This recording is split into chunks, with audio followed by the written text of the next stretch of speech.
Is the Clubhouse chat leak by Prashant Kishore a deliberate ploy to trap BJP into complacency and make TMC win? If you remember the Clubhouse chat which happened between Prashant Kishore and journalists were known as Lutyens journalists, the NDTV journalists, the person from where and all in the middle of a night. And it was in between election phases, elections process had already started. And what was he saying? He said that parties like Congress and TMC had done appeasement politics of minority appeasement politics for years. So this time there is a lot of polarization on ground and Hindus are polarized and voting towards BJP. He also said that scheduled caste and scheduled tribes, the Matuas, the Rajvanshis are voting for BJP. So even one of the journalists had asked him, then who is voting for TMC? They were so desperate. So, was that an accidental leak? Or he wanted to send some message to the BJP. BJP people became happy. They were assured this, they were getting the vote. They will be victorious. See one thing, after the chat also, after that chat, nobody from TMC, neither Didi nor anybody from TMC challenged Prashant Kishore. He is a strategist appointed by Mamata Banerjee and crores of rupees have been spent. Mamata Banerjee paid Prashant Kishore 450 crores for this, and then this person is saying this to some journalists, but nobody challenged him. And Prashant Kishore is the person not only took money from Mamata Banerjee as his fees. Under his guidance, what did Mamata Banerjee do? Beginning of this year, she spent around 4,000 crore taxpayers' money. She distributed among the local clubs, and these clubs are very important in Bengal. You'll find all local boys playing carom and doing all sports activities, organizing pujas and all Durga pujas. So why were the clubs paid? Of course, to motivate people to vote for TMC, right? So this is a person, listening to him, Mamata Banerjee blew taxpayers' money, but he was not challenged. So what was that? So let's find out, let's try to understand what happened in Bengal.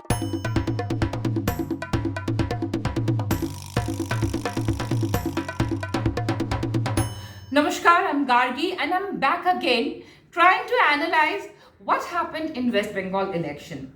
See, as a Bengali myself, I know that Bengal and Bengalis are very different from other states. Yes. So let's try to analyze what made TMC under Mamata Didi win again for the third time and BJP, despite of its humongous effort by the central leadership, lose the battle. Right? See, I'll tell you a characteristic of Bengalis. You know, Bengalis, especially who are in West Bengal, they are very content in their comfort zone and they usually don't want to come out of it or even change it. And mind it, that's the reason 34 years the left ruled Bengal. Yes, there are aspirational and ambitious Bengalis, but those Bengalis you'll find mostly going out of the state for brighter prospects and they are highly placed in other states. But they are not the voters in Bengal. Yes. So that's one characteristic. See, in Kerala, every 5 years, Kerala has a history of changing the government. Though it has not happened in Kerala this time, but it's not the same in Bengal. Now we all Bengalis know that for years Bengal did not have industries and development. So Bengal badly needs industries, Bengal needs employment, jobs, development, many things. And that was the issue by the BJP, but it did not work. Why?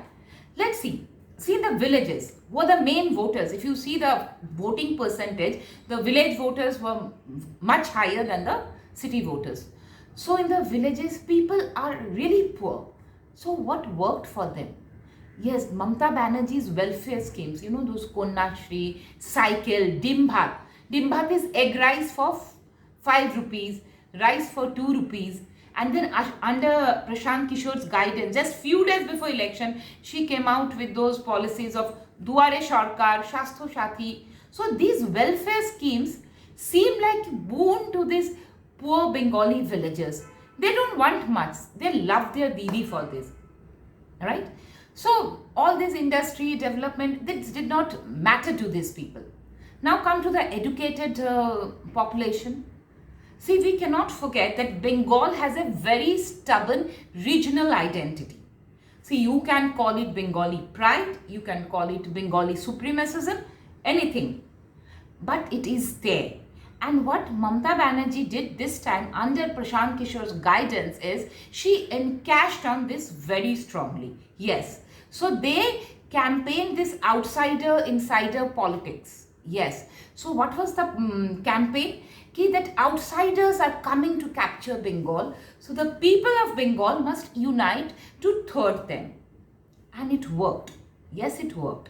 Along with it, the slogan that Bangla Nijer Mekei Chai, that is Bengal wants its own daughter, that also won, and it works with that regional identity. And add to that, Mamata played the victim card. Though she herself was the twice CM, she played the victim card that outsider communal party is coming and attacking her, targeting her, trying to uproot her and create sympathy. This again worked. The secular Bengalis said, no, we won't tolerate the communal parties to uproot our Didi. Though herself Mamata has done huge appeasement politics, but it did not seem, the educated Bengalis did not see anything wrong maybe in that appeasement politics. I don't know. So that worked. Yes, this victim card. Now on the other hand, what did BJP do? BJP's central leadership rushed there, the PM, the Home Minister, everybody went. But what lacked was, a strong face from Bengal belonging to the land who would communicate with the ordinary Bengali in their own mother tongue. And let's not forget, this is not UP and Madhya Pradesh. Hindi is not their mother tongue. So if you see in the villages, the cities are different. As villages, people are not so comfortable with Hindi. Yet they came to Modi's rallies and all. But they really needed a strong Bengali speaking leader from the land. Now, see the characteristics of the Bengalis. We are idol worshippers. We'll go to Shiv temple, Kali temple. Our greatest festival is Durga Puja. So we worship idols. Same in our real life, we love to hero worship. We are great admirer, or we worship rather our Tagore and Ray and Subhash Bose, Vivekananda. And when we worship them, we can do anything for them. So same in politics, Bengal needed a face. Yes, BJP needed a CM face who will be a strong counter to Mamata Banerjee, which was lacking. It's not like UP that people voted for a party without a face. The Bengalis needed a face. Otherwise, they were not sure who is the alternative face. They could not just vote for a party. So this happened. Now BJP and the political analysts of BJP, they based their calculation on 2019 election. Yes, BJP did very well. Okay, for a party which hardly had any presence in Bengal, from there to 2019, 18 seats in Lok Sabha, which meant 121 assembly constituencies. So BJP was quite comfortable that they are getting that, but it did not happen. We have to understand, this Lok Sabha and Vidhan Sabha elections are very different. We all know that, because Lok Sabha people vote for the Prime Minister. So at that time, people voted for Modi as the Prime Minister. They knew that Mamata Banerjee is not becoming the Prime Minister. So they voted for him. But in Vidhan Sabha election, people vote for the local candidate, whom they can trust, whom they feel that they will work for them. So that they were looking for. We remember the Delhi Lok Sabha election, BJP won all 7 Lok Sabha seats.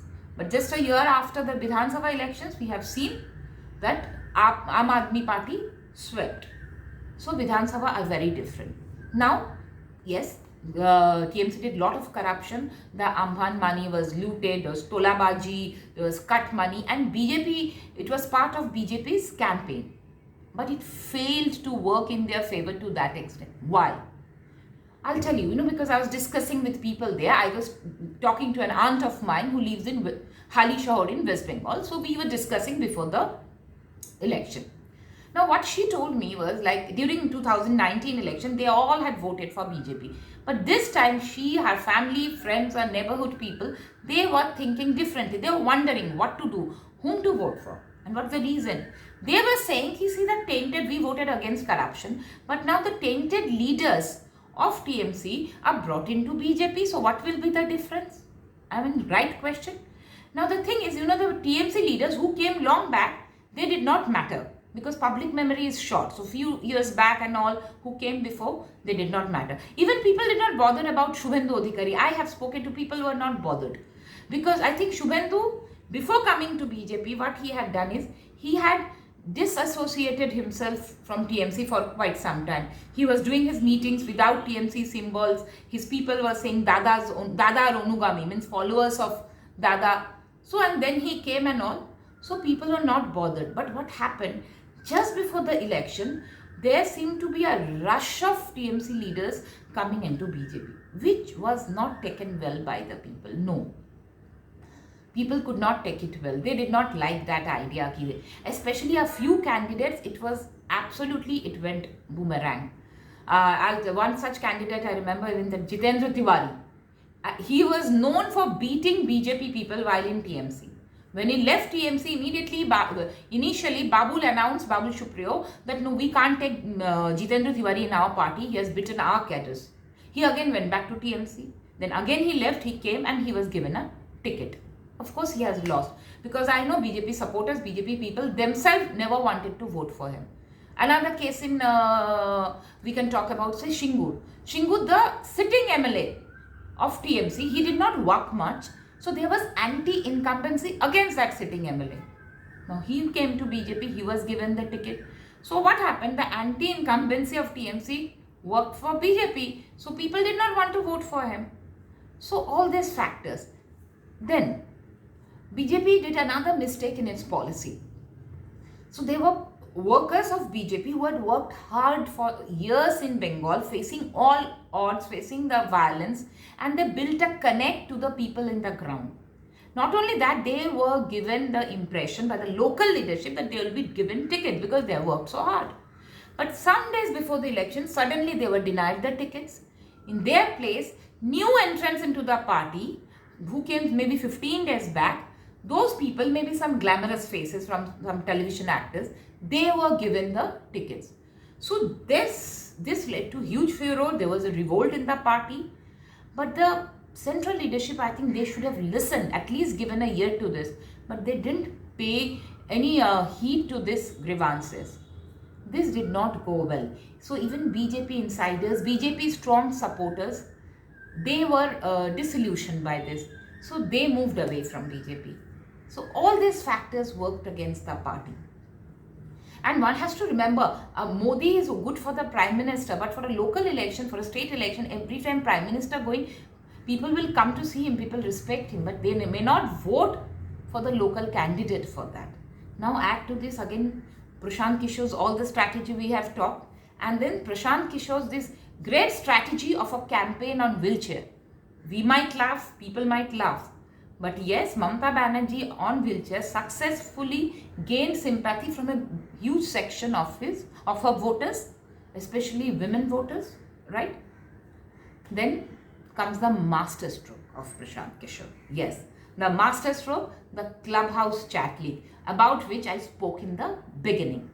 When this Clubhouse Chat League happened, I wondered that time also, was it a mistake or was it a deliberate leak? We're not sure, but yesterday after the results on 2nd May, quite sure that no, it was not a mistake. It was a deliberate ploy by Prashant Kishore. He did two things. First, it made BJP very happy, BJP and its supporters. BJP went into a complacency, the leaders. Okay, the strategist of TMC is saying the ground for BJP is so strong. So, it is okay, they can now rest. On the other hand, just see the journalists who were present in that Clubhouse chat.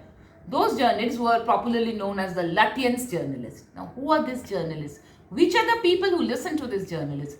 The people who follow these journalists are mainly the minority population, the Muslim minority population, which is 30% in West Bengal and at places even much more.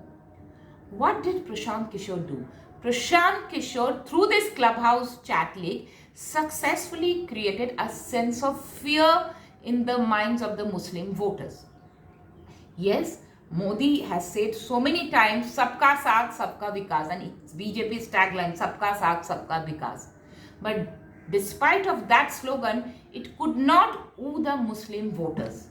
So what happened? The Muslim voters, after listening to this clubhouse chat, their one point goal was to keep BJP away from Bengal. And they, of course, Muslims vote en masse. So they voted en masse for TMC.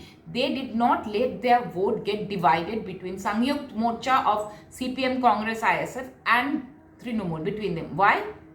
Because they felt that the Sangyukt Morcha of Congress, CPM cannot form a government, TMC can, so they en masse voted for it. That's why if you see, when the analysts were saying that Malda, Murshidabad, Congress will win some seats, because traditionally strong seats, strong base of Congress in Murshidabad and Malda, it did not happen because they all voted for TMC. But on the other hand, though they were saying this polarization, the Hindus did not vote en masse. Hindus never vote en masse, especially the educated Bengali Hindus. They call themselves very intellectual, they think they're secular, so they will never vote en masse. And they always have this identity, regional identity, which I spoke about before, that they are Bengalis, they don't allow outsiders to come and Gujaratis to come. So all these things worked among the Hindus. So the Hindus did not vote, all of them did not vote for BJP. What they expected, it did not happen. Now, in the later stage, this opposition parties and all, because of Corona, after the fourth phase of election, started a hue and cry. Yes, Corona became a huge crisis, the massive second wave. So they started a campaign and blaming Modi, and all the journalists and their counterparts abroad, they started putting articles about Modi, blaming Modi, as if Modi was only doing the rallies. Not so, but they started a hue and cry. So what that did, so Modi did not go for the late rallies of the later part, like from the fifth, sixth phase of the election, the rallies which were planned, those rallies by Modi were cancelled. Okay, then BJP cancelled their rallies, but TMC did not. Mamata Banerjee continued with her rallies. So those last moment push to the people, that happened from TMC. It could not happen from the BJP central leadership. And maybe because it's not such an old party in Bengal, so on the ground level, they could not go. The ground level leadership, going out, going to the people, reaching out, I don't know, maybe that also somewhere they lack. And yes, though this time because of CRPF people voted quite fairly, but yet the places where BJP had strong voters, there was a lot of violence happened, bombs were hurled. So there were like places, West Dinajpur, there were many places where BJP voters, because of some violence, many voters did not go out and vote also because of violence. That also, but that can be a minimal factor, very small factor, not a huge. So all these factors, I think, put together led to the huge win of TMC and loss of BJP. Anyway, I think from a party who had only 3 seats in 2016 to 77 seats, and only opposition party in Bengal Assembly, because there is no Congress and CPM, maybe one lone ISF, so they will be the main opposition force in Bengal. So let BJP be a strong opposition. Criticize Mamata for her policies, work on the ground, make the organization strong on the ground, and work so that the party and the organization become strong and they can reach out to the Bengalis, understand the Bengali psyche of Bengali people and work hard, because I think Lok Sabha election is coming 3 years after when again the election is there. So that's what I think BJP needs to do. For now, we can't help, we need to congratulate Mamata Banerjee for her win again, for her victory again. So let's see what happens in Bengal again. Thank you for listening. If you like, please like, share and subscribe, and don't forget to give your comments. Thank you.